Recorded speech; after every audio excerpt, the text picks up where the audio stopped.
Obrigada, Rosina, pela acolhida, pela apresentação. Boa noite, camaradas. É um prazer estar aqui nesse curso com vocês, nessa noite de debate, de discussão. Eu confesso que estou um pouco nervosa, porque falar para os nossos camaradas parece ser fácil, mas pelo menos para mim é mais difícil do que falar para os meus alunos, que já estou acostumada. Ainda mais esse tema, que é um tema tão relevante, um tema tão importante para o desenvolvimento da nossa sociedade e para o desenvolvimento do nosso projeto político. Então, eu fiz aqui uma escolha difícil de caminhar por um percurso com vocês durante a nossa aula, e cada escolha me deixou com vontade de tratar tantos outros assuntos com vocês, né? Então, falar sobre educação para o desenvolvimento, e falar sobre educação para a emancipação, exige... A gente poderia escolher alguns percursos, na verdade, para esse assunto, e todos eles ainda seriam insuficientes para dar conta do tamanho da demanda, né? A gente poderia concentrar em falar em educação básica, a gente poderia tratar sobre ensino superior, a gente poderia falar sobre desenvolvimento científico, a gente poderia falar sobre formação docente, sobre formação discente, sobre gestão, financiamento, sobre educação no período na União Soviética, sobre a influência, por exemplo, do pensamento das reformas educacionais, né, das transformações educacionais que aconteceram naquele período, a partir especialmente de Krupskaya.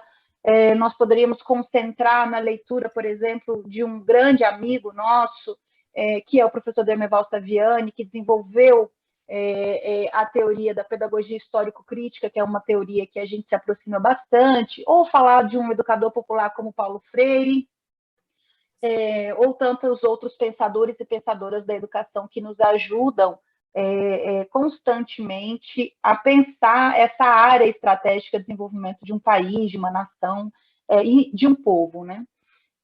Antes de começar a minha apresentação, Rosina, você disse que não sabe quanto tempo eu preciso falar, mas quanto tempo eu tenho para falar? Essa é a minha dúvida. Mari falou comigo, mas eu não me lembro. Pode ser... A aula vai até que horas? A aula vai até às 20h30. Tá. Mas 20h30, incluindo a parte de perguntas debate, e respostas. Né? Então, a ideia é que você fale de 50 a 60 minutos nessa parte. Acho que eu não vou levar isso tudo, não. Então, alguém me ajuda aí a controlar o tempo, não me deixa falar muito, tá? Eu não fiz uma apresentação aqui. Quer que com 10 a gente avise? Por favor, Rosina, mas avisa com 40, não avisa com 50, não, tá? Maravilha, combinado. Para não demorar muito. Eu acho que eu não estou autorizada para compartilhar. Será que estou?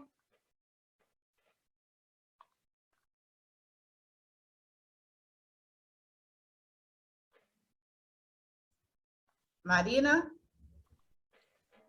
Estou pensando aqui. Só um minutinho. Tenta agora, Elias. Acho que agora vai. Não estava autorizada.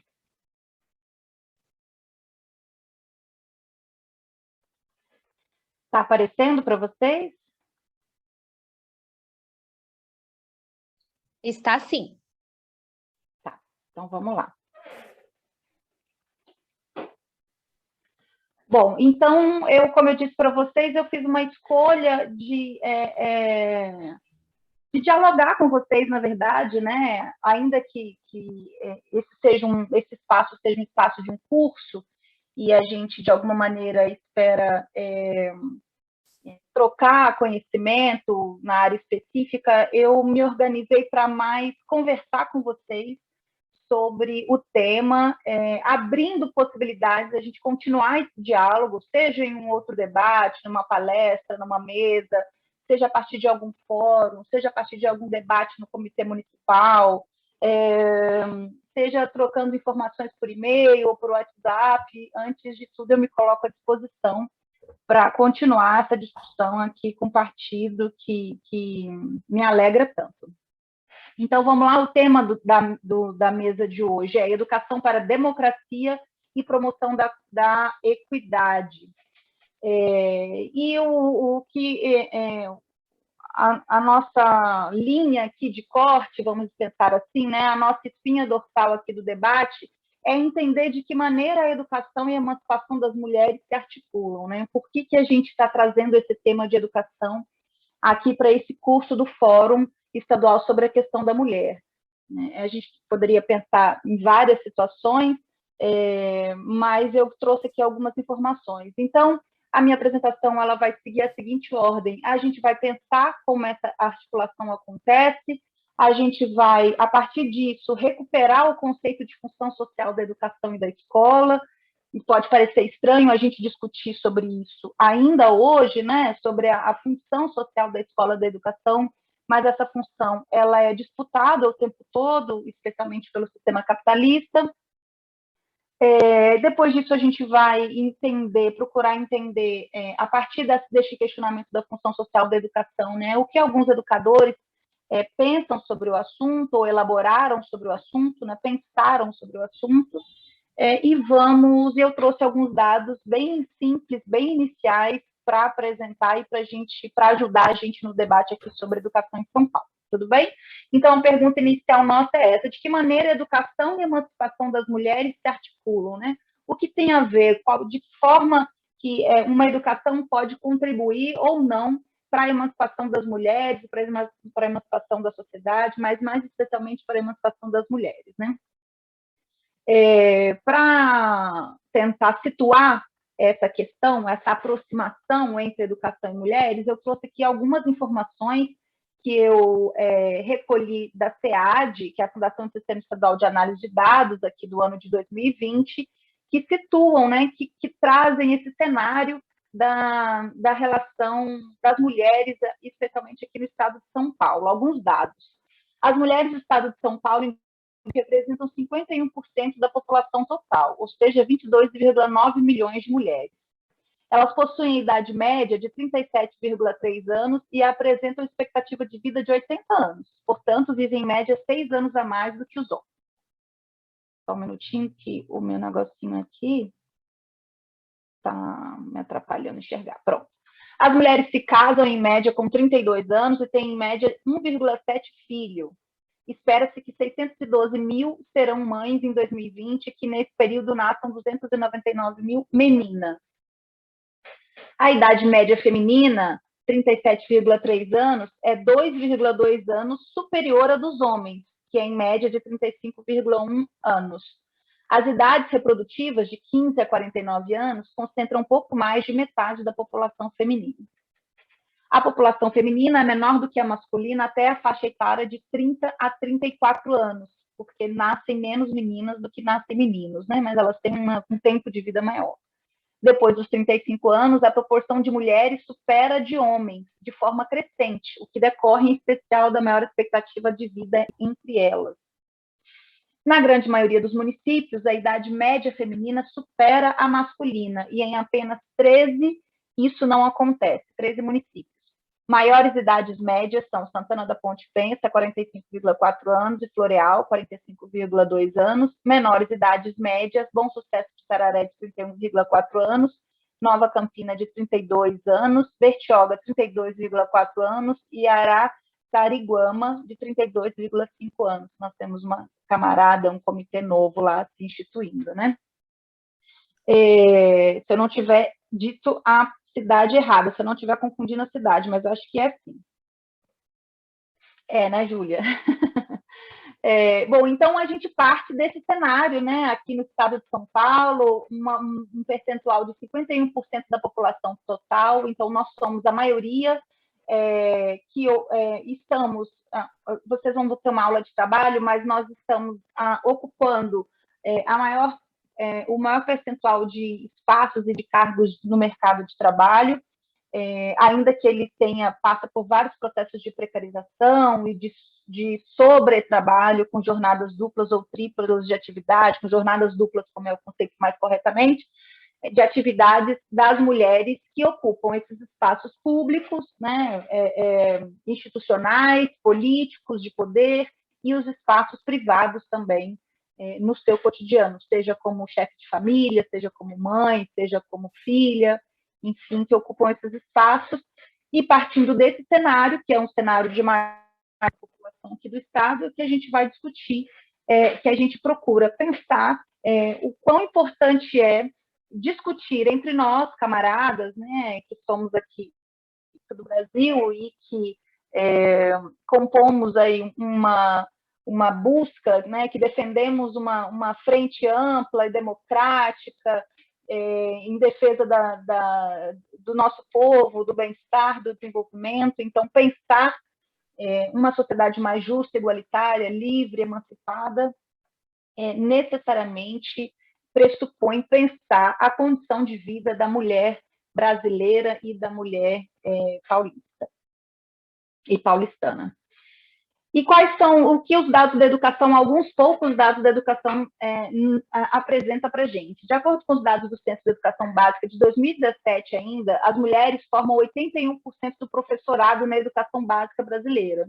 80% dos cargos de gestão nas escolas estaduais são ocupadas por mulheres. Em 2020, gestão de modo geral, tanto de direção quanto de outros espaços de gestão. Em 2020, 60% das inscrições do Enem foram de mulheres, ou seja, são as mulheres também que permanecem mais tempo na escola, permanecem mais tempo estudando. Nós somos também a maioria daqueles que concluem tanto o ensino médio quanto o ensino superior. E aqui esse dado, né, 59% das concluintes do ensino superior são mulheres. Ainda que a participação das mulheres no ensino superior seja muito concentrada até hoje em áreas relacionadas ao cuidado, né, à educação, ao cuidado da saúde, a cursos como fisioterapia, odontologia, enfermagem, os cursos de licenciatura ainda são ocupados, em sua maioria, pelas mulheres. E os homens, que também ocupam esses espaços, né, mas em menor quantidade, ocupam significativamente os cursos mais ligados à produção, à produtividade, à tecnologia, à engenharia, os cursos nas áreas de exatas. Esse é um dado bastante conhecido também, e que é causa e consequência, vamos dizer assim, né? É uma relação dialética da presença das mulheres nos distintos espaços da produção e do desenvolvimento social. Qual a importância da educação para a democracia e para o desenvolvimento nacional? Então, fica essa pergunta, né? Então, situado, partindo desse cenário, no cenário onde aponta a participação, a presença maioritária das mulheres na sociedade brasileira e em São Paulo, e também na presença maioritária das mulheres em espaços educativos, espaços formais de educação. Esses dados eles apontam para os espaços formais de educação. Isso é importante destacar, né? Porque nós poderíamos pensar em educação também não formal, em educação popular, em várias outras formas de formação. Esses dados iniciais são de espaços de educação formal. Então, qual a importância da educação para a democracia e para o desenvolvimento nacional? Oi, alguém falou alguma coisa outra vez? Alguma coisa assim? Não, continua. Tá. Tá. Sim, sei. Tá. Camaradas, atenção com microfones abertos. Vou pedir para que todos fechem os microfones, por favor. Pode continuar, Elisângela. Desculpa, viu? Não pode fazer isso, não. Pode continuar, Elis. Posso? Desculpa. Tá. Vamos lá. Tudo bem, gente, acontece. Remoto é o que mais acontece. Vamos lá. Então, qual a importância da educação para a democracia e para o desenvolvimento nacional? Voltando aqui à pergunta, né? Alguns organismos internacionais, como a Unesco, vários, na verdade, existe desde a virada do século, né, com a instituição das metas de desenvolvimento e democracia e educação por diversos organismos internacionais, existe cada vez mais uma relação imediata entre o grau de escolaridade e a formação de um determinado povo, ou seja, de um povo, de um país, de uma nação, e o seu grau de desenvolvimento, e o seu grau de desenvolvimento econômico, científico, tecnológico e cultural. Essa aproximação entre grau de escolaridade e grau de desenvolvimento é um indicativo que, desde o início do século agora, desde os anos 2000,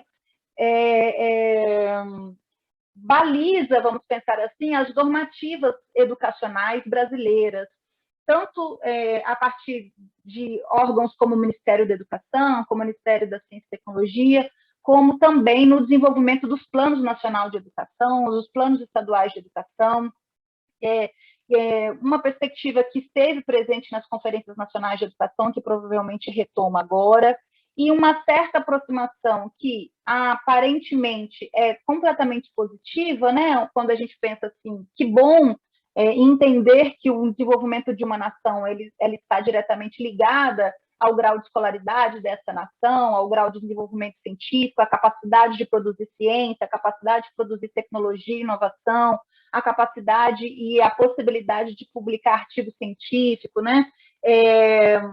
Também a erradicação do analfabetismo, o debate sobre o analfabetismo funcional. Então, todas essas questões que rodeiam, vamos pensar assim, que são próximas à questão do desenvolvimento cultural de um povo, compõem esse rol de prioridades, de entendimento sobre o desenvolvimento de uma nação. E tudo isso, de fato, todos esses elementos, de fato, são muito importantes, né? Quando a gente diz, por exemplo, que o que falta para a nossa sociedade, o que falta para a nossa população é um grau de consciência crítica, política elevado, que lhe permita fazer as suas escolhas, que lhe permita questionar o estado das coisas, né? Que consiga proporcionar o entendimento de que política não é assunto de Brasília, não é questão de partidos políticos, ainda que no nosso caso seja também, mas que a política está presente no cotidiano das pessoas, no preço do botijão de gás, no acréscimo da conta de energia, no preço da gasolina, no preço do tomate, enfim, todas essas questões que nós temos propriedade para falar sobre nós, trabalhadores e trabalhadoras, né? Conseguimos compreender melhor essas demandas, compreender bem essas demandas, mas esse entendimento de desenvolvimento cultural, ainda que seja muito positivo e pensado dessa maneira, a partir da definição de um conceito que se chama sociedade do conhecimento, que ele ainda é muito disputado também pelas forças neoliberais, pelas forças que mantêm as relações de produção e as relações de lucro do sistema capitalista, estabelecendo padrões e valores e avaliações e normas de desenvolvimento dessa educação que devem ser bastante questionadas por nós, educadores, educadoras e pensadores da educação e da sociedade. Eu estou falando esses elementos assim, abrindo uma série de capítulos aqui que a gente poderia discutir, como eu disse para vocês, porque pelo menos eu gostaria de pelo menos passar por eles para a gente pensar nessas possibilidades, né? Então, quando a gente fala, por exemplo, em índices de desenvolvimento, em índices educacionais, em avaliações, Taresp, Tareb, IDEB, quando a gente trata sobre esses dados, a gente está falando, obviamente, sobre uma avaliação da educação e uma perspectiva do que se avança em questões de democracia, de gestão e de aprendizagem, mas a gente também está falando sobre uma tecnologia, sobre um escamoteamento, vamos dizer assim, de informações que estão em torno dessas avaliações e que precisam ser discutidas por nós de uma maneira mais crítica. Então, entendendo essa importância da educação, do desenvolvimento científico-tecnológico, do desenvolvimento do grau de escolaridade, da erradicação do analfabetismo, especialmente, né? Da discussão sobre o analfabetismo funcional, que é uma discussão que precisa ser realizada por nós que ocupamos espaços na área educacional ou que ocupamos espaços políticos de modo geral, né? Porque o grau funcional brasileiro é muito elevado. Então, apresentado isso, eu trouxe aqui dois slides para discutir essas questões, a importância disso a partir dos documentos do partido, né? Então, eu trouxe aqui o que diz o programa do partido ao falar sobre educação. O programa do partido, no tópico 53, quando ele apresenta as reformas estruturantes, que está lá no arquivo do NPND, no site do partido, vocês conseguem acessar isso com tranquilidade, ele diz o seguinte, ele indica o seguinte, né, reforma da educação é necessário, né, que se realize a reforma da educação que consolide um sistema nacional de educação com prioridade para a educação pública e gratuita, garantindo sua qualidade e seu caráter científico, crítico e laico, ainda mais nos dias atuais, né? Acesso e permanência dos estudantes à educação pública em todos os níveis, controle público sobre o ensino privado, impedindo a sua desnacionalização. Aqui eu destaquei 2 elementos para um breve comentário, porque se a gente discutisse só esse slide, a aula inteira, a gente teria assunto para discutir ele, mas que considerando 2021, considerando o momento de pandemia que a gente vive e todos os retrocessos apresentados para nós pelo governo Bolsonaro e pelo seu caráter anticientífico, pelo seu caráter de obscurantismo, né, de um retorno a um obscurantismo que já havia sido superado a partir da própria Revolução Francesa, a partir da própria Revolução Burguesa mesmo, essa valorização do mito, né, inclusive ele é chamado assim, né, essa supervalorização do mito havia sido superada e a gente retorna a esse momento com questionamento da ciência, com questionamento da educação, com questionamento da gestão democrática, da educação pública e laica, né, com uma tentativa de apropriação da educação por setores religiosos.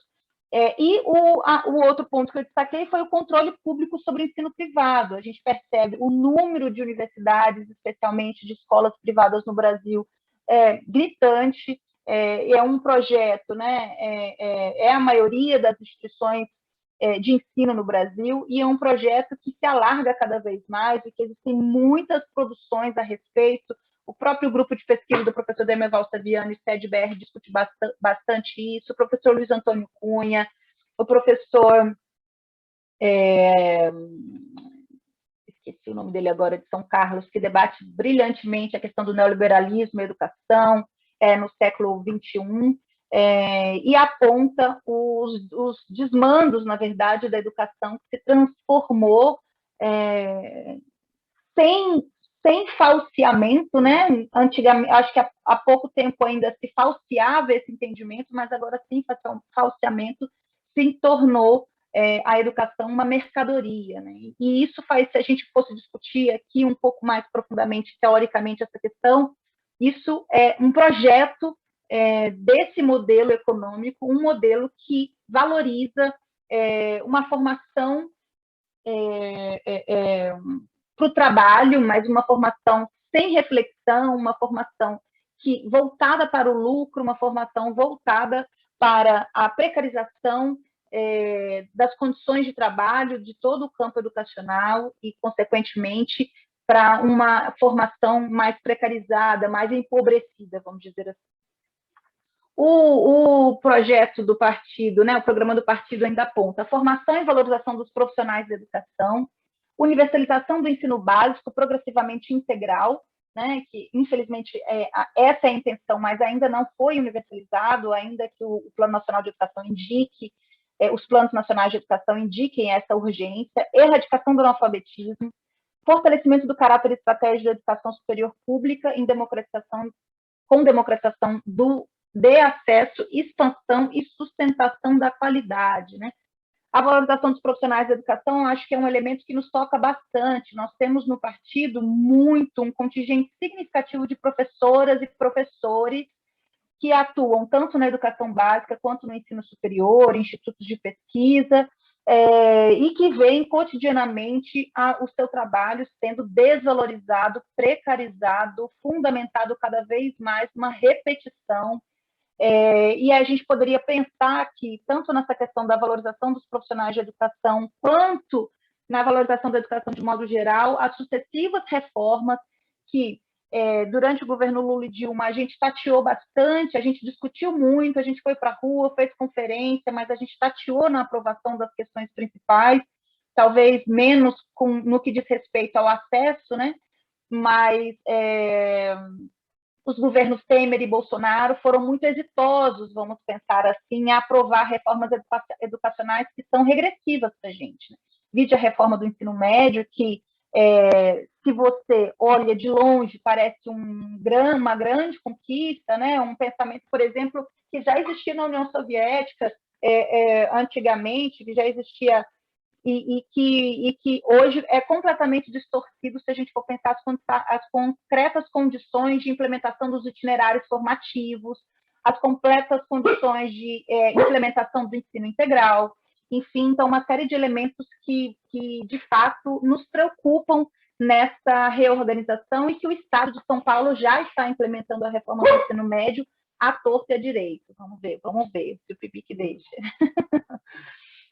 O terceiro ponto, investimento significativo e sistemático em pesquisa, políticas de extensão que coloquem à disposição do povo a produção científica das universidades, política de financiamento que amplie o percentual do PIB destinado à educação e controle da aplicação de recursos. Essa reforma, no seu conjunto, visa também a garantir que a educação relacionada com o trabalho e o desenvolvimento seja fator da superação da desigualdade regional, da desigualdade social.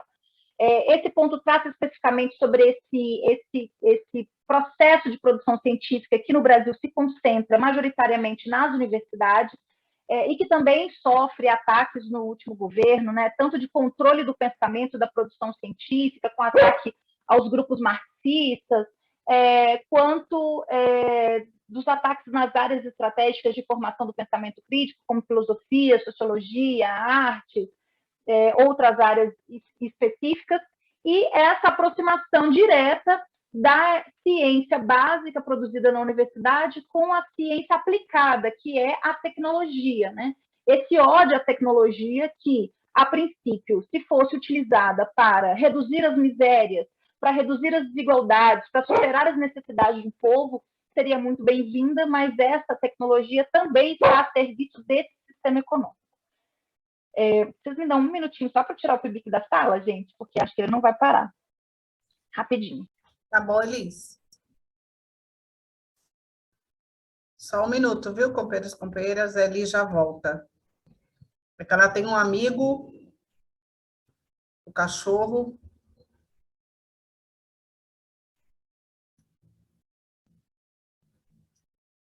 Aproveitando, enquanto ele está esse minutinho fora, agradecer aqui a presença de duas companheiras que estão aqui conosco, que é a companheira Jane e a Fabíola, que não são do partido, mas são nossas simpatizantes. Elisa, à vontade. Obrigada, Rosina. Vamos ver, vai chorar um pouquinho ali, mas acho que a gente aguenta. Bom, queria também desejar boas-vindas, né, às companheiras que não são filiadas, espero que vocês entendam as referências diretas ao partido, mas a contribuição para o debate é muito bem-vinda sempre. Bom, então eu dizia que essa associação direta da produção científica e tecnológica da universidade, que é muito positiva, vide agora a produção das vacinas, né? Exatamente essa produção científica permitiu que a gente não chegasse a uma situação ainda mais desastrosa que a gente chegou, com mais de 600 mil vidas perdidas nesse 1 ano e meio, quase 2 anos de pandemia. Mas esse espaço também está sendo radicalmente disputado, né, pelos setores privados e por essa vinculação imediata da ciência que gera riqueza, né? Teoricamente, isso é muito positivo, né? Uma ciência que pode gerar, entre outras coisas, a riqueza para um povo, né?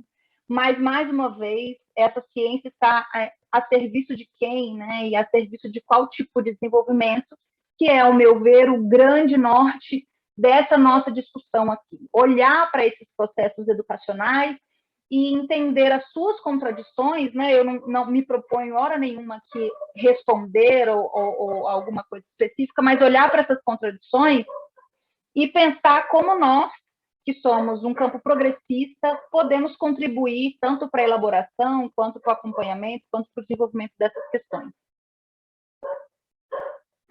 Está atrapalhando aí? Não? Tá bem.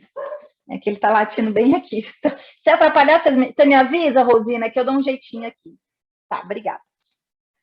Vamos lá, então. E aí, apresentado esses elementos centrais que está no programa do partido sobre as questões das reformas educacionais centrais, eu trouxe também as questões que estão contidas lá sobre a emancipação das mulheres, que é no tópico 46.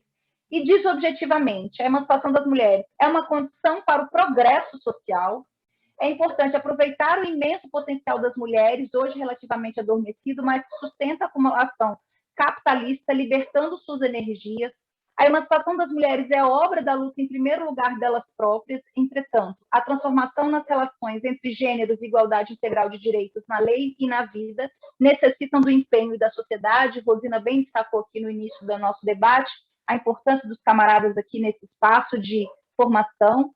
Assegurar tais direitos na esfera do trabalho, da educação, saúde e adotar políticas públicas que combatam a violência praticada contra as mulheres.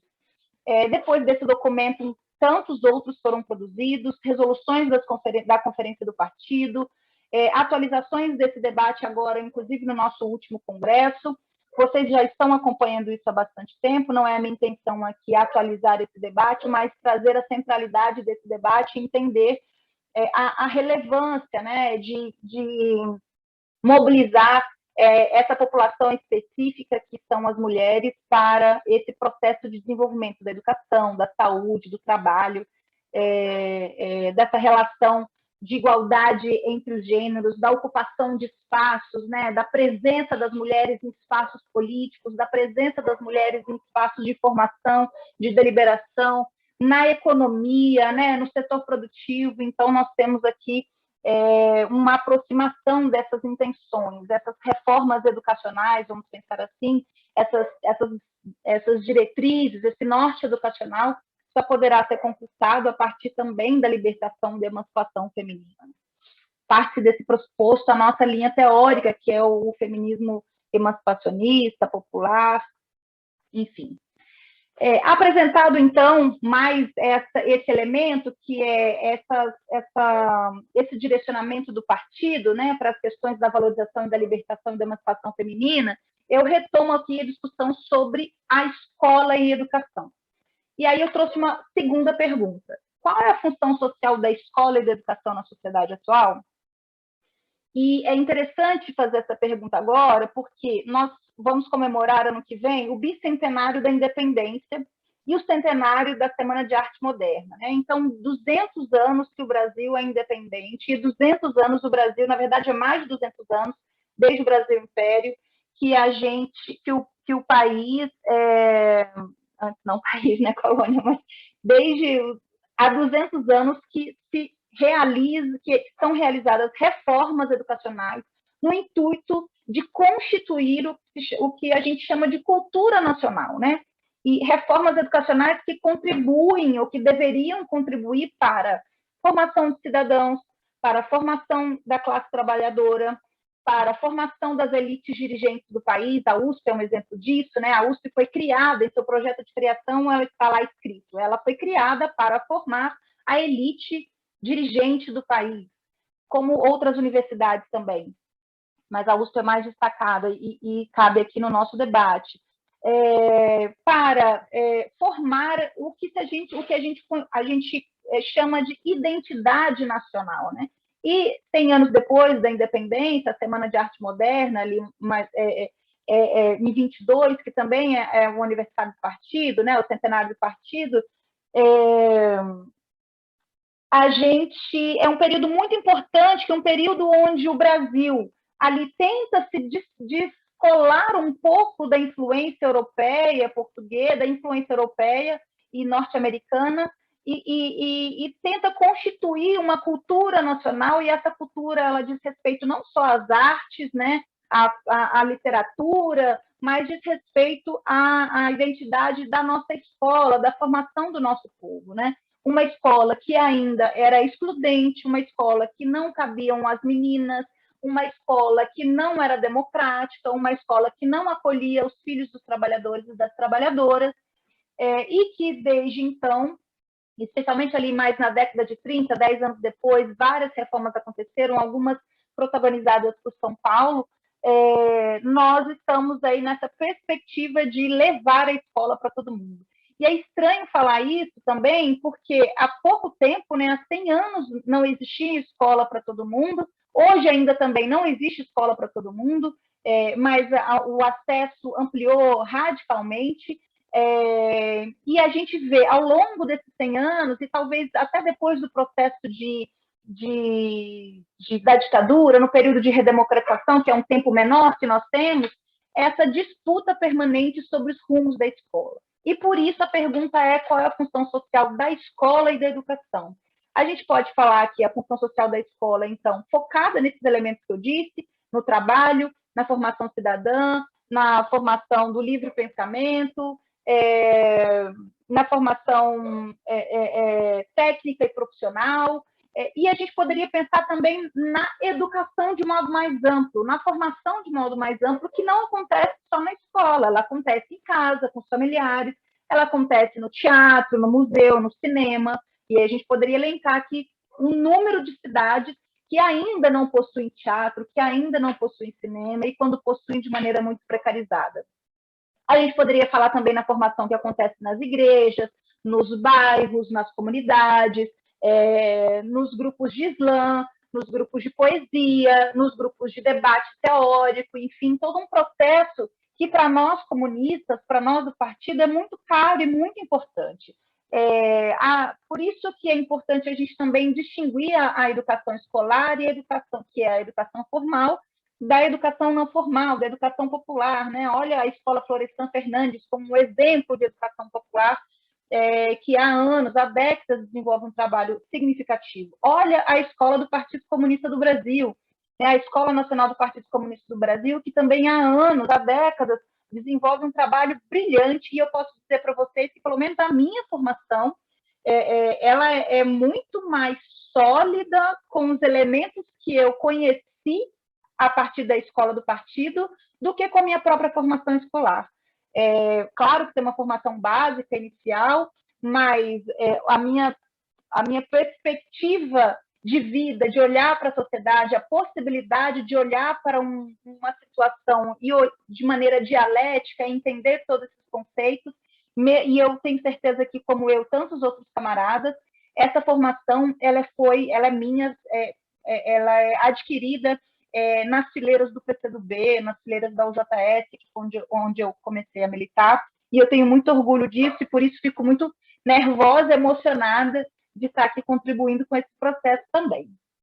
E eu que hoje sou da área de educação, então talvez tenha uma certa afinidade, mas eu posso dizer por mim e por tantos outros camaradas que eu sei que são de outras áreas, engenharia, medicina, né, Júlia? Tantas outras áreas, administração, que são donos de casa, nós temos um contingente de camaradas formados e não necessariamente graduados em cursos superiores, mas formados politicamente de uma maneira muito relevante, e isso é um patrimônio do nosso partido. Então, essa função social da escola ela está sendo novamente disputada. O que a gente diz quando a gente fala que a educação para o trabalho ela precisa ser olhada com bastante atenção, né? A gente poderia falar em politecnia, que foi pensado no processo da Revolução Russa, a gente poderia falar, e que depois foi aqui trazida para o Brasil, desenvolvida pelo Demerval Saviano de maneira brilhante. A gente poderia falar sobre a importância da formação profissional, especialmente da classe trabalhadora, que ainda hoje deposita na escola a esperança de uma vida melhor. Ainda hoje deposita na escola a única chance de conseguir um trabalho mais qualificado, com maior renda e com possibilidades de alterar e de melhorar de vida, que é o que os pais e as mães trabalhadoras sempre dizem para os seus filhos, né? Pelo menos lá em casa sempre foi assim, e eu imagino que na maioria das casas populares também, né? Você tem que estudar para virar gente, tem que estudar para ser alguém na vida, tem que estudar para não morrer que nem sua mãe, tem que estudar para não ser empregada que nem tanta. Então, nós já escutamos essa, tem que estudar para quê, né? E a gente poderia abrir um outro capítulo que não vai dar tempo aqui, que é a posição dos estudantes nessa situação, né? Que se veem, às vezes, obrigados a ir para uma escola que muitas vezes é chata, a escola é chata, não é agradável, não é interessante, é reprodutora, na maioria das vezes, não provoca um pensamento libertador. As pessoas estudam até hoje logaritmo sem saber por que elas estão estudando logaritmo, né? No final do ensino fundamental. Então, essa escola, se a gente for pensar a partir da ótica do estudante, que é uma coisa que eu gosto muito de pensar, eu tenho desenvolvido um trabalho no CNJ, no Centro de Estudos Memórias da Juventude, com a UBS, na Cátedra da Educação, pensando o ensino médio, pensando a escola na pandemia. E é incrível, acho que seria muito interessante se o fórum fizesse um debate um pouco mais jovem mesmo, assim, chamando os meninos para conversar sobre educação. Eu acho que a gente só tem a aprender com eles. E então essa escola está sendo disputada e precisa ser disputada por nós, né? Ela está sendo disputada e o capitalismo está ganhando bem bonito da gente, e a gente precisa disputar essa escola, disputar a direção dessa escola, disputar o currículo, né? O currículo é instrumento de poder, disputar os sindicatos, disputar as possibilidades de transformar essa escola numa escola de fato emancipadora. Aí eu trouxe aqui um pensamento do nosso grande querido Barbudinho. Você acha que é um indivíduo livre? Aqui é um trechinho, uma página do Manifesto Comunista para Criança. Os homens fazem sua própria história, mas não a fazem como querem, não a fazem sob circunstâncias de sua escolha, e sim sob aquelas como se defrontam diretamente, legados e transmitidos pelo passado. Então, aqui a intenção de trazer essa ilustração retomar essa discussão que é feita há tanto tempo, né, já foi feita pelo Marx, de que a nossa história é feita no nosso tempo, olhando, obviamente, para o que foi produzido, projetando o que se espera, mas recuperando todo esse processo já elaborado até aqui, que precisa ser reorganizado, reestruturado de acordo com as nossas condições objetivas. E aí, então, para discutir um pouco ainda sobre essa questão da função social da escola, eu trouxe aqui duas citações do Saviani, do livro Pedagogia Histórico-Crítica, Primeiras Aproximações, a minha edição de 2008, e diz o seguinte, né? O que é a escola, a educação para o Saviani? O trabalho educativo para ele como o ato de produzir direta e intencionalmente em cada indivíduo singular a humanidade que é produzida histórica e coletivamente pelo conjunto dos homens. Então, esse é o processo do trabalho educativo, né? Conhecer a nossa cultura. Eu imagino a escola, um professor de sociologia, de história, de filosofia, de arte, até um professor de educação no ensino superior como eu, contando essa história que a gente está vivendo agora, e sendo ameaçado a todo momento por projetos como a Escola Sem Partido, sendo ameaçado por ser expulso, por ter seu cargo destituído, né, tendo que enfrentar manifestações e, enfim, governos autoritários que querem impor a reorganização das escolas, e que nós, né, protagonizamos um capítulo bonito da história aqui de São Paulo com relação a isso.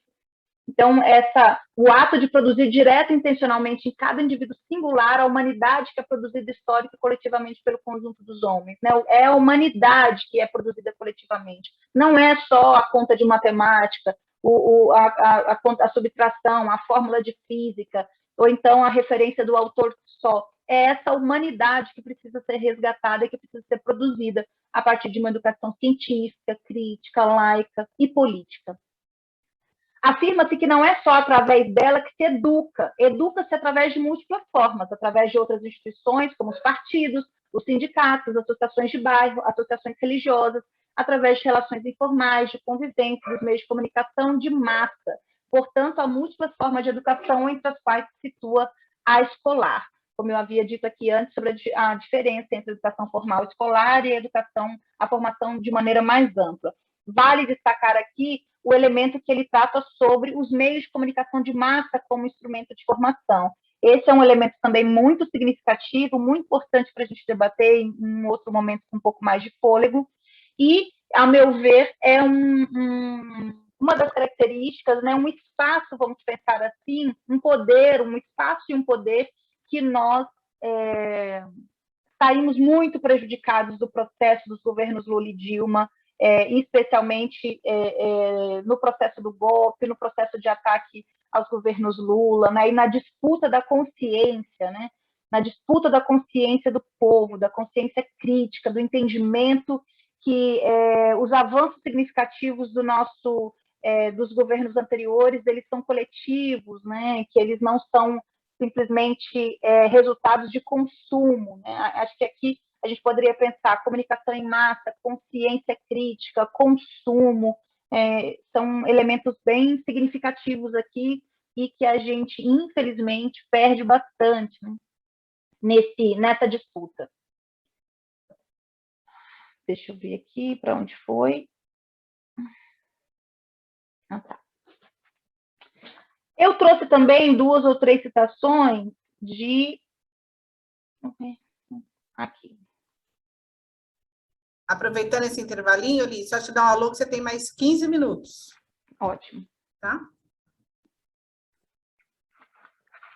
Para puxar a sardinha para o meu lado, eu trouxe aqui 2 ou 3 citações de uma figura que eu estudei no mestrado, no doutorado, e que ainda estudo, que chama Theodor Adorno, é um pensador da chamada Escola de Frankfurt, Teoria Crítica da Sociedade, que se dedicou, junto com outros autores dessa primeira leva de autores, que é Horkheimer, Marcuse, a pensar por que as pessoas aderiram ao nazismo, né? Por que as pessoas ali na Alemanha, com aquela situação toda, aderiram ao nacionalsocialismo, ao nazismo, e permitindo que todas aquelas barbáries acontecessem. Então, esse é o grande... Quais os motivos econômicos, emocionais, enfim, que produziram essa situação. E aí o Adorno tem uma obra muito interessante, que quem quiser ler depois vale muito a pena, ela se chama Educação e Emancipação. É um livrinho amarelinho, que tem uma introdução maravilhosa de um outro autor brasileiro, bastante amigo do partido, que chama Wolfgang Leomar, e que fala um pouco sobre essas questões da educação. E o Adorno diz o seguinte, pensando na função da educação, né? A educação seria imponente e ideológica se ignorasse o objetivo da adaptação, espera aqui, meu negócio está tapando aqui de novo, e não preparasse os homens para se orientarem no mundo. Porém, ela seria igualmente questionável se ficasse nisso, produzindo nada além de pessoas bem ajustadas, né? Que me parece ser a intenção da educação nos dias atuais e, na verdade, durante todo o processo do sistema capitalista. Produzir pessoas ajustadas a esse sistema econômico, né? Manter o filho do patrão na escola do filho do patrão e manter o filho do trabalhador na escola do filho do trabalhador, mantendo as relações como elas são na escala produtiva, vamos dizer assim, né?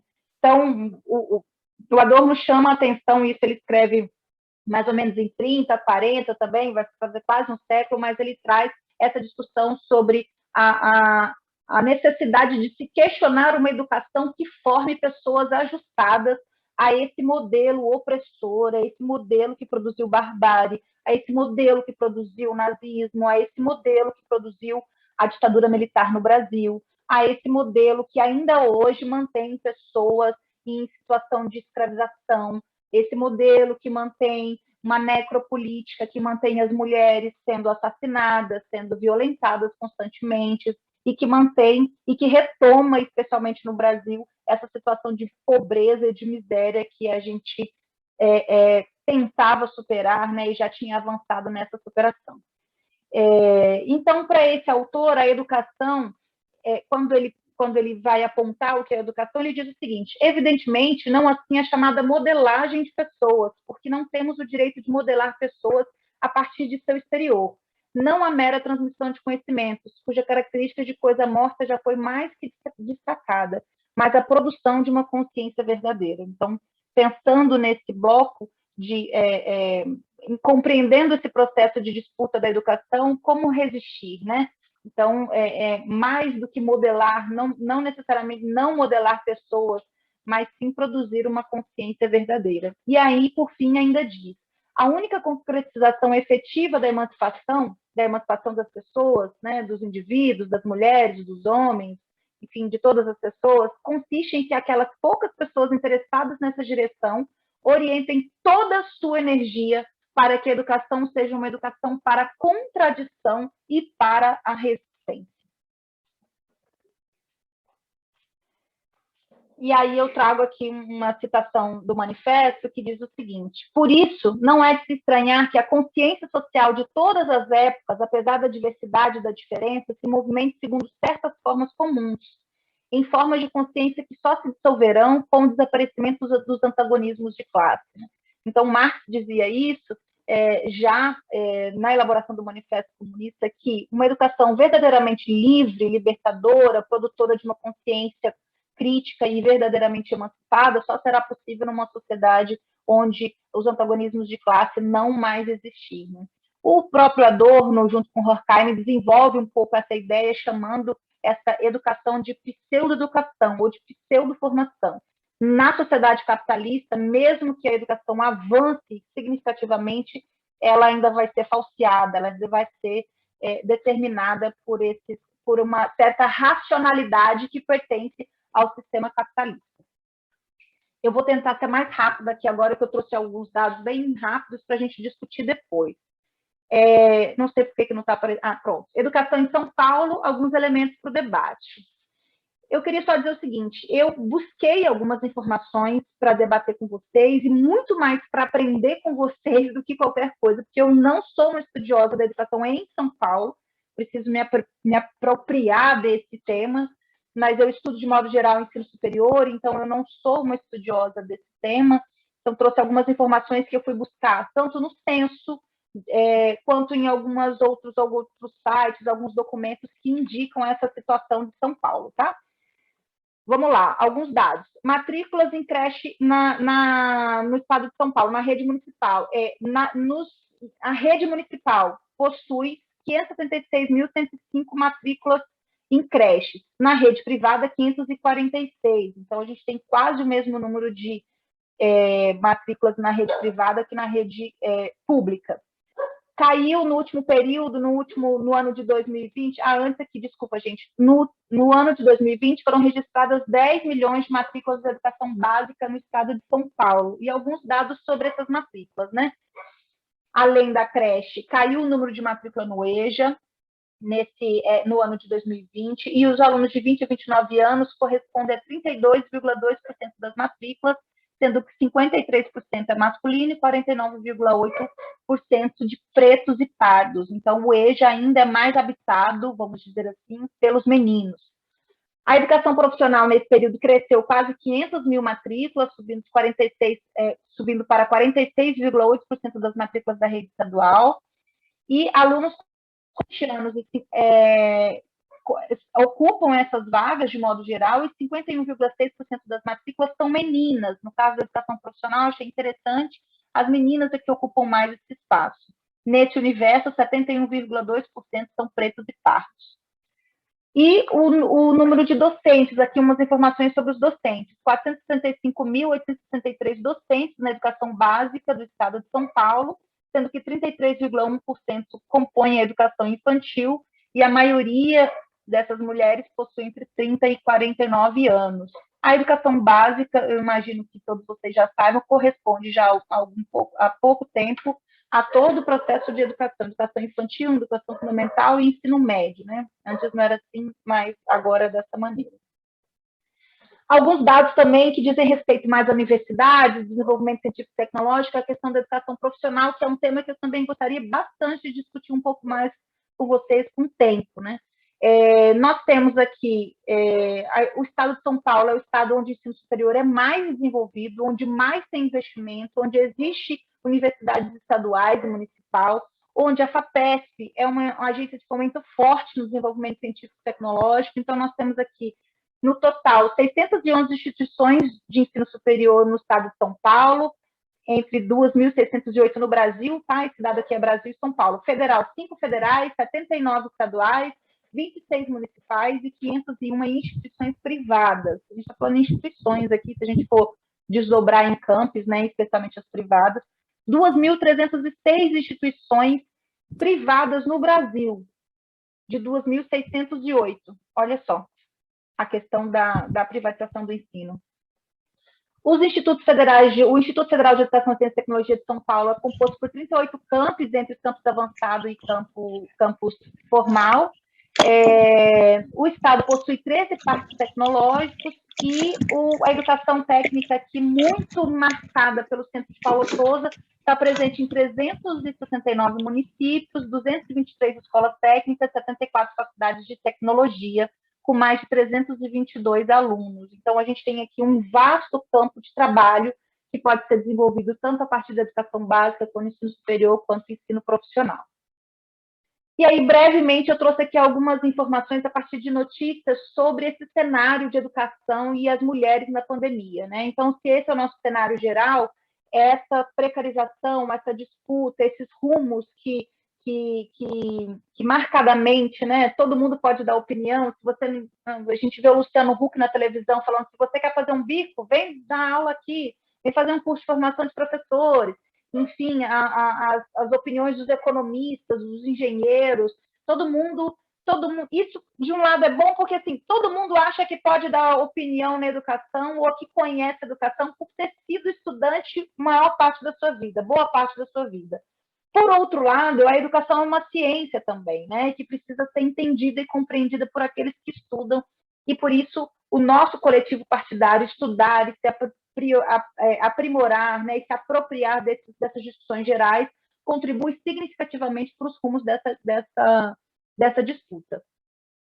Vamos lá, eu trouxe aqui algumas notícias, tem só mais 2 slides, tá? 2 ou 3, viu, Rosina? Só mais um pouquinho de paciência.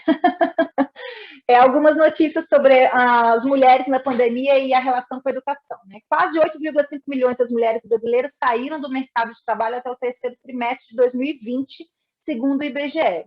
A situação da mulher negra, o nível de vulnerabilidade é ainda maior. 63% das casas brasileiras chefiadas por mulheres negras estão abaixo da linha da pobreza.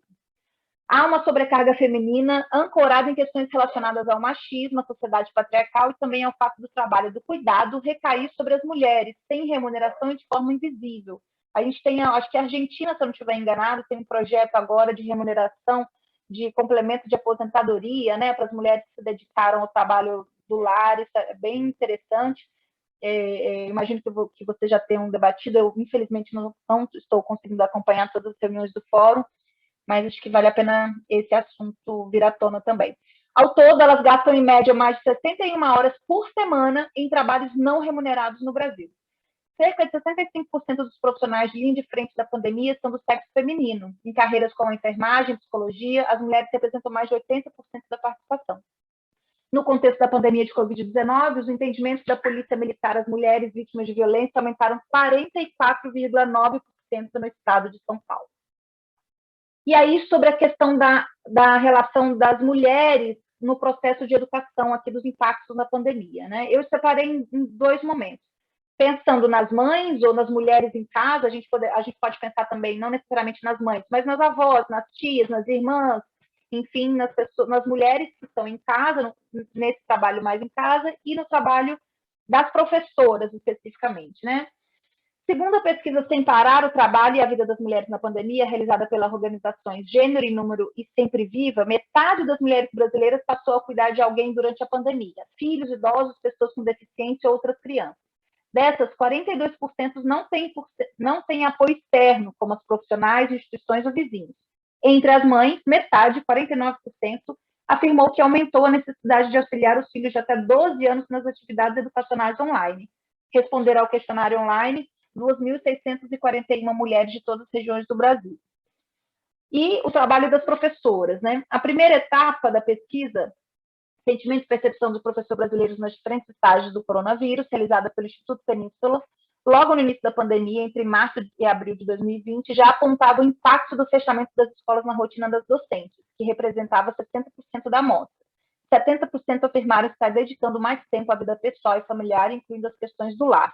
2 em cada 3, 67%, afirmaram estarem se sentindo ansiosas, 35% sobrecarregadas e 27% frustradas. Na última etapa da pesquisa, que ouviu professores em novembro, o sentimento de sobrecarga aumentou para 57% da amostra, dessa vez composta por 80% de mulheres. Mais da metade, 53%, também alegou estarem se sentindo cansadas.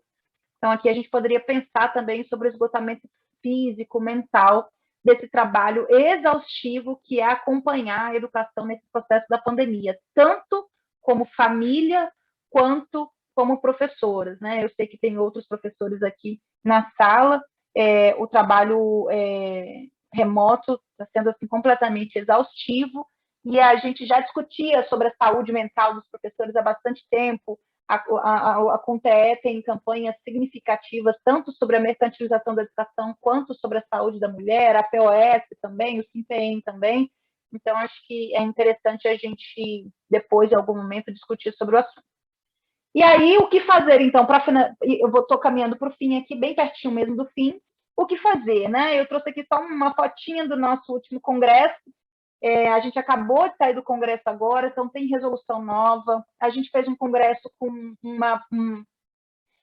uma tentativa de um tiro curto, vamos pensar assim, né? Um congresso que se propõe a resolver essa questão mais imediata agora das questões tanto eleitorais, conjunturais, e brevemente a gente vai repensar toda a nossa estrutura de funcionamento, todas as nossas resoluções, mas o Congresso foi bem interessante no sentido de apontar as necessárias resistências e a luta de sobrevivência do próprio partido, né? Acho que esse é o nosso principal desafio, a gente se manter na esfera política, a gente conseguir participar das eleições, a gente tem desafios enormes, e no campo educacional os desafios não são diferentes, né? A gente tem que acompanhar agora a implementação da reforma do ensino médio, a gente está acompanhando de perto o esgarçamento do orçamento das universidades, da ciência e tecnologia. Hoje, inclusive, é um dia de mobilização no país inteiro em defesa do reajuste de bolsas, contra os cortes do orçamento. A FBPC, a ABC, a NPG, várias instituições que estão participando desse dia de luta, né? A gente já tem alguns indicativos, a FAPESP já está reajustando bolsa, a FAPEMIG está reajustando bolsa, a CAPES está estudando, existe toda uma movimentação para retomar o orçamento da CAPES e do MCT na Câmara dos Deputados, mas a situação não está fácil. Então, o que fazer é também isso aqui, estudar, nos aprimorar e participar, né? Participar politicamente, organizar o partido na cidade, organizar a base de educadores, pensar nessa relação das mulheres com a educação e da emancipação. Por fim, eu trouxe aqui uma citação do meu trabalho de doutorado que tenta apontar essa educação e emancipação como possibilidade de resistência, né? E digo o seguinte: somente uma formação constituída com base em experiências sociais e psíquicas de resistência e reflexão, de aproximação entre razão e política, entre sujeito e objeto, seria capaz de libertar as pessoas do aprisionamento da ideologia da racionalidade tecnológica, que é essa racionalidade produzida pelo sistema, pelo avanço da tecnologia no sistema capitalista, que transformou formação e cultura em pseudo-formação e pseudo-cultura. Então, a possibilidade, de fato, de a gente resistir a esses processos todos de estrangulamento, né, do nosso pensamento, da nossa participação política, da nossa formação para um trabalho que seja um trabalho com consciência, um trabalho que não seja alienante, enfim, das melhores condições de vida, da superação da pobreza, da miséria, das melhores condições de igualdade, de vencer os processos de violência, né, de massacre do povo negro, de massacre da comunidade LGBT, de massacre das mulheres, enfim, somente a partir dessa formação de consciência, né, da aproximação da razão e do pensamento crítico e da formação científica e política que será possível que esse processo ocorra. E o último slide, eu trouxe aqui um poema do João Cabral de Melo Neto, que eu gosto bastante, e que representa bastante o nosso trabalho coletivo, né, o nosso trabalho partidário, o nosso trabalho do Fórum, do Comitê Estadual, do Comitê Nacional, do nosso trabalho que não ocorre apenas aqui também na instância partidária. Cada um de nós aqui, inclusive as nossas duas colegas que não são filiadas, nós fazemos política o tempo todo, seja no nosso trabalho, em sala de aula, em casa, com nossos vizinhos, o moço do Uber, o motorista do ônibus, quem está do nosso lado, e é junto, e a gente parte dessa compreensão, né, que somente se conhecendo, se formando, mas em relação com o outro é que essa realidade pode ser transformada. Então, o João Cabral de Melo Neto diz assim para a gente: um galo sozinho não tece uma manhã, ele precisará sempre de outros galos, de um que apanhe esse grito que ele e o lance ao outro, de um outro galo que apanhe o grito que um galo antes e o lance a outro, e de outros galos que com muitos outros galos se cruzem os fios de sol e de seus gritos de galo, para que amanhã, desde uma teia tênue, se vá tecendo entre todos os galos e se incorporando em tela entre todos, se erguendo tenda, onde entrem todos, se entretendo para todos no todo, amanhã, que plana livre de armação. Amanhã, todo de um tecido tão aéreo que tecido se eleva por si. É isso, camaradas. Muito obrigada. Obrigada, Elis. Maravilhoso. A Elis usou o tempinho dela aqui de quase 1 hora, mas muito importante para fazer toda essa cronologia até chegar Desculpa! Não, tranquilo. Até os dias de hoje. E começo a minha intervenção final falando isso. Assim, né? Primeiro, o seguinte, deixa eu só confirmar aqui. O tema da aula é educação para a democracia e para a equidade, né? Então, eu procurei ali, respeitando um pouco a ementa, falar de modo geral de educação, pensando na democracia, num projeto de desenvolvimento, no entendimento do partido sobre as questões educacionais. E como eu disse aqui no começo, é impossível um tema geral dar conta de todas as demandas da educação, e também disse que tem disposição tanto de participar, quanto de ajudar a convidar outras pessoas, para discutir áreas específicas que eu acho que ajudam no nosso debate, na nossa luta política, né? Que a gente tem aqui um bloco de questões que dizem respeito às concepções de educação de modo geral e blocos de mais urgência da luta política. Seria interessante se a gente tivesse um tempo para debater educação básica, um tempo para debater educação superior, para debater popularização de ciência, para debater especificamente a reforma. Eu até compartilhei aqui um documento da UBS, que foi elaborado pelo CMJ, sobre a educação básica na pandemia. É um documento riquíssimo, tem no site da UBS, vocês podem acessar. Vai sair um recente agora sobre a reforma do ensino médio, um inicial, e também vai sair, já para responder a Andréia, para responder não, só para comentar a questão da... Acho que foi a Eliane que falou. Eliane Almeida. A Eliane Almeida? Não, foi a Cleide, sobre a questão da lei das cotas. Vai sair em breve também um documento da UNE, uma pesquisa da UNE sobre a atualização da lei das cotas e sobre essa discussão nas universidades. Então, pensando aqui, né, eu acho que, tentando responder objetivamente as questões, a Margarida, eu acho que ela comenta de modo geral sobre essa questão que tem a ver com outras perguntas também, sobre essa perseguição nas escolas, especialmente nas escolas e nas universidades, sobre essa, entre aspas, falsa liberdade, né, de autonomia que existe nas escolas e nas universidades, que é reflexo, concretamente, do projeto bolsonarista, do projeto do golpe, vamos dizer assim. Eu vou chamar de projeto de golpe, porque, para mim, Temer começa esse projeto, né? Então, esse projeto de golpe é um projeto que ataca sobremaneira a autonomia das escolas e das universidades, que ataca a autonomia do professor, que, como Mariana bem disse aqui, que tenta desenvolver a ideia de neutralidade científica, de neutralidade na escola, como se fosse possível haver qualquer neutralidade na produção do conhecimento científico, e ataca o currículo, né? Quando fala sobre a reforma do ensino médio, estabelece itinerários curriculares e currículos de referência que não atendem às necessidades da formação, especialmente da classe trabalhadora, ataca a formação docente que os professores foram formados no Brasil até aqui a partir de cursos específicos, ciências biológicas, sociologia, história, filosofia. As áreas, elas estão concentradas em áreas que dizem respeito também ao ensino médio, já misturando um pouco aqui as questões, né? Elas estão em áreas específicas, humanidades, exatas,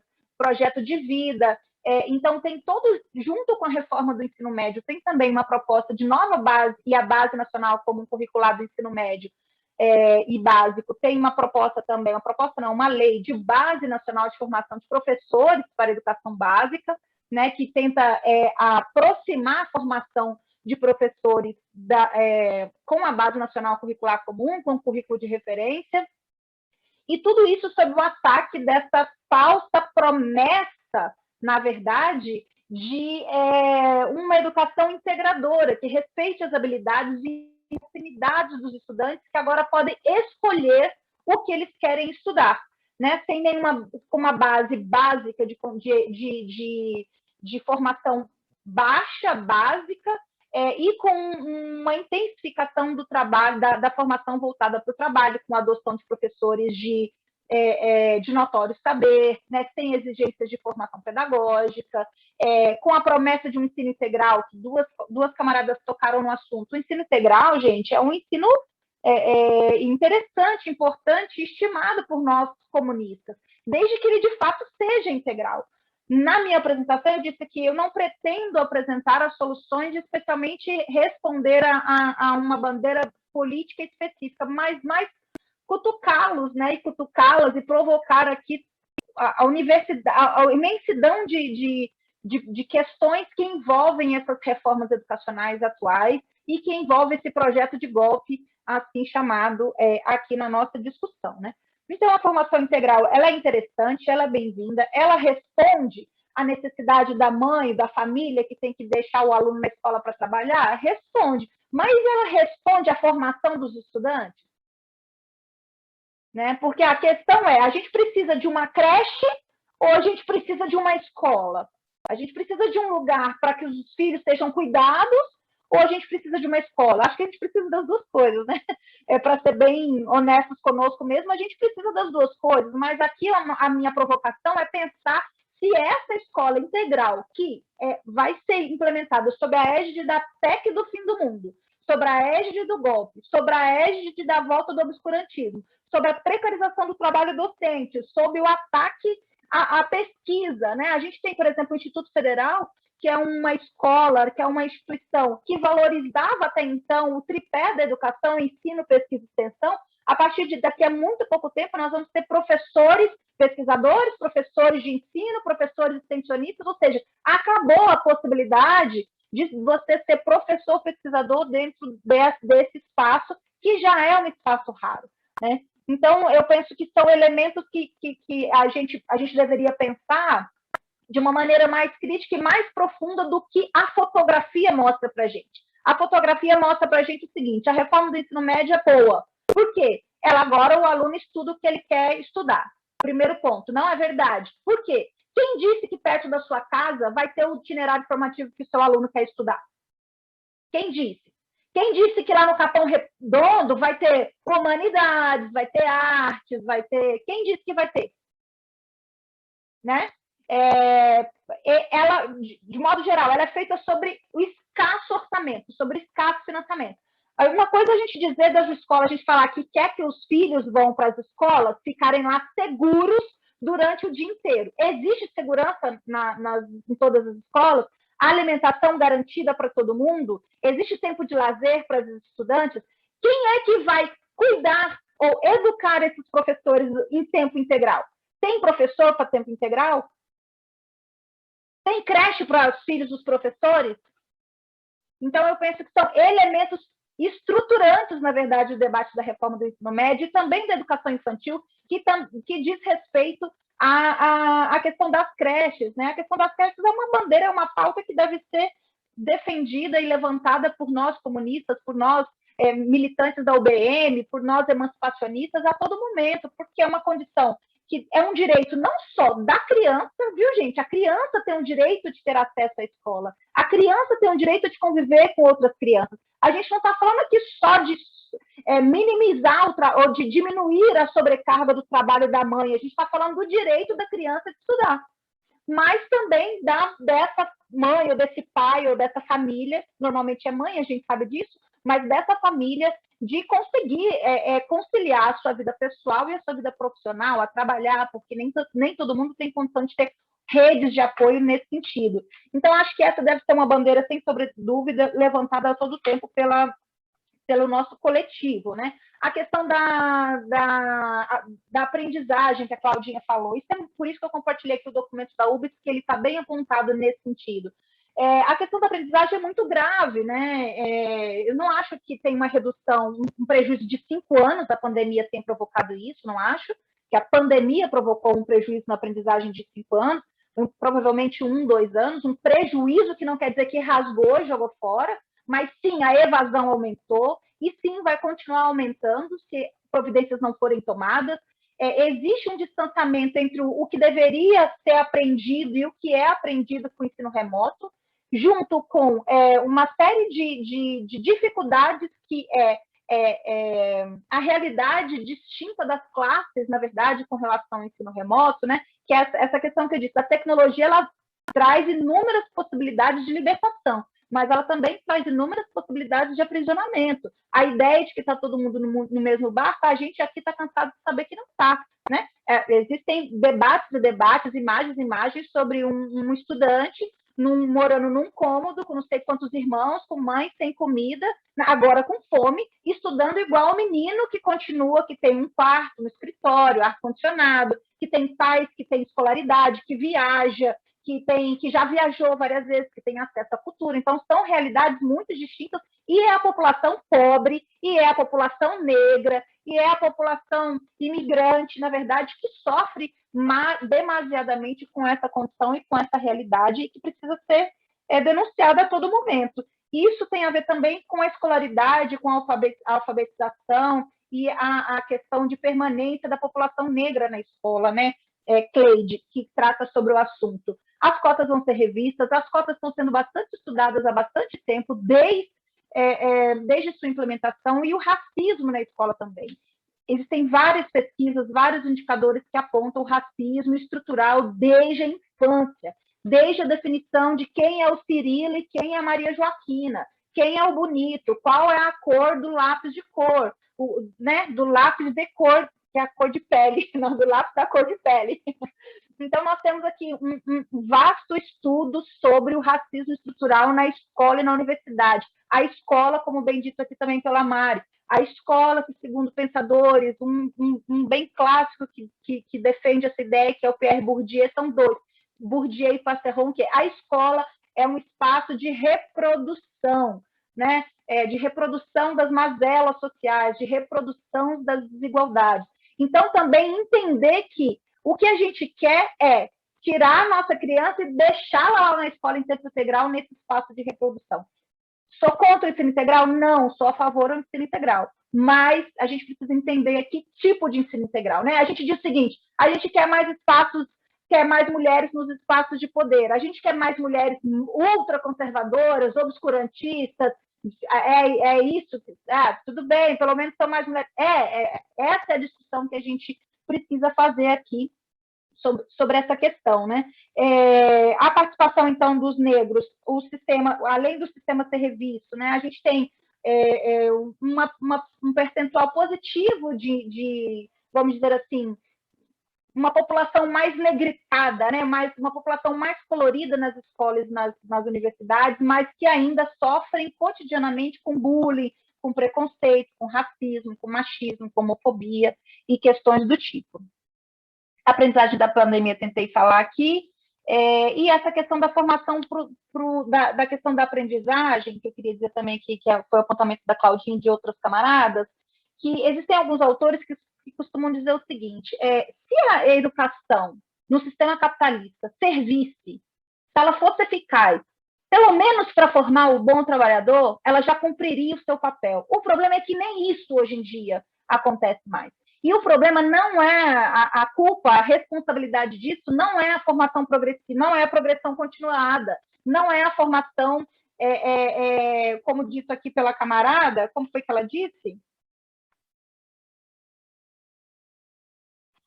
Deixa eu ver aqui, a educação, a pedagogia do oprimido, o problema não é o Paulo Freire, né? Ainda que a gente possa ter aqui alguns questionamentos, algumas divergências, a gente precisa também ser honesto com a proposta de cada autor, a proposta de cada pensamento, né? A pedagogia construtivista, ela não propõe, ou a progressão continuada, ela não propõe, na verdade, passar todo mundo sem sequer ter qualquer formação ou não.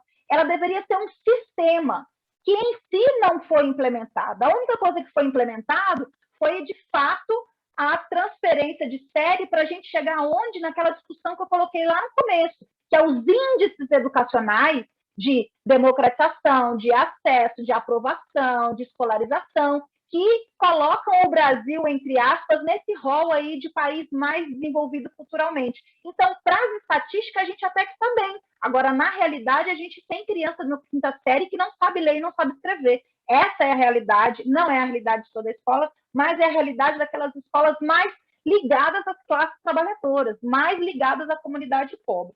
Então, isso é o que eu queria dizer aqui. Deixa eu tentar aqui ver aqui rápido.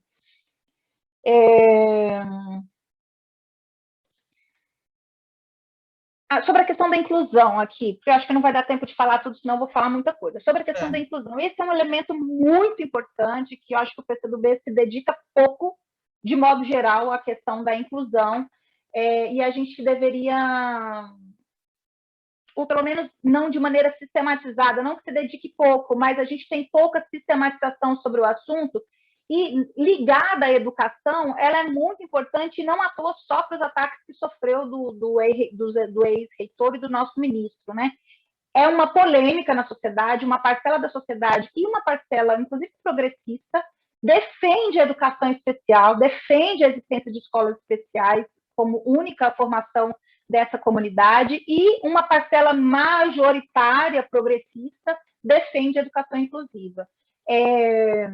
Que não significa defender apenas o direito dos estudantes de educação inclusiva conviverem com outros estudantes, mas que eles também possam passar por um processo formativo, um processo de educação, que vai desde a convivência até avanços cognitivos mesmo, de compreensão dos conteúdos e dos conhecimentos.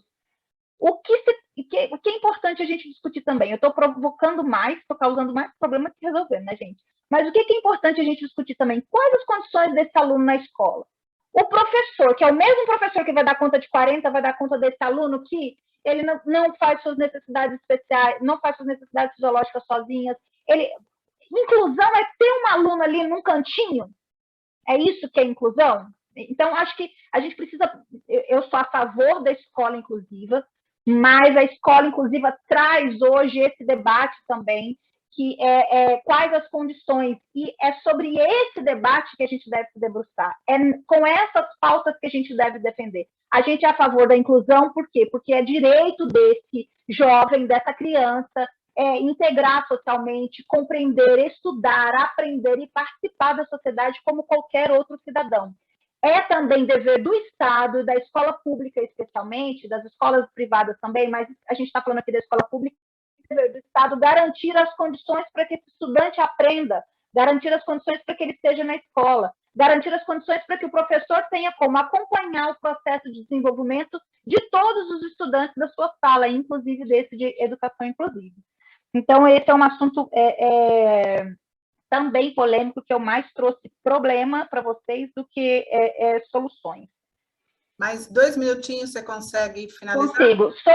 Consigo sim. Sobre a questão também da creche em tempo integral e da escola de tempo integral, né? O que eu tenho percebido muito é a discussão sobre o horário, né? Então, vai para a creche, mas 3 horas da tarde tem que sair.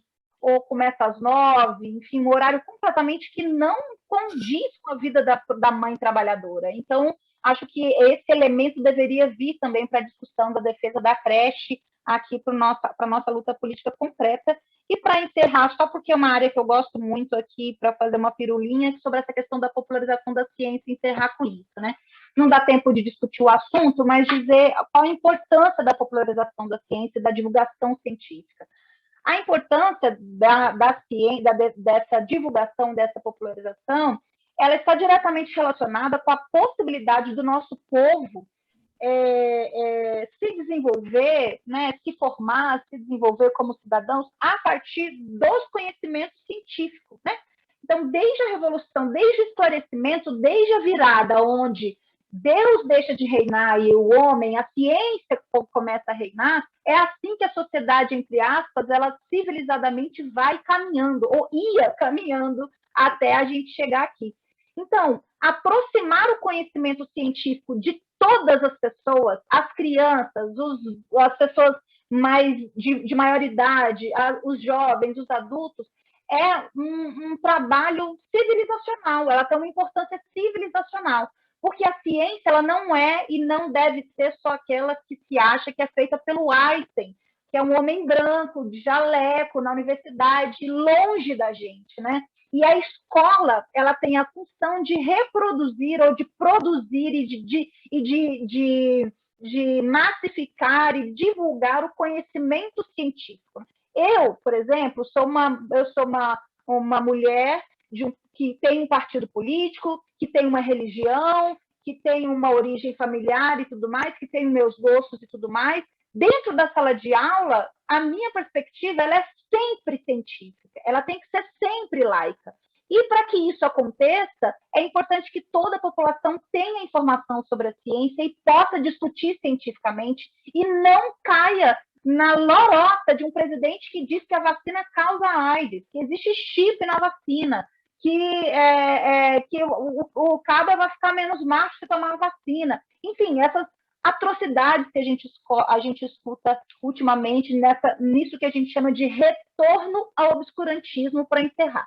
Retorno ao obscurantismo significa voltar às trevas, né? Voltar a um período antes do esclarecimento, que é um esclarecimento, o processo do iluminismo, que é inclusive uma revolução burguesa. E a partir dessa revolução burguesa é que se poderia se caminhar civilizadamente para uma revolução, pensando dessa maneira, né? Linearmente. A gente poderia não pensar linearmente, mas pensando linearmente, caminhar para uma revolução de fato ligada às classes trabalhadoras. Camaradas, obrigada pela paciência, eu falei bastante, o tema é gigante e espero que a gente possa voltar a conversar, mesmo que seja em grupos menores.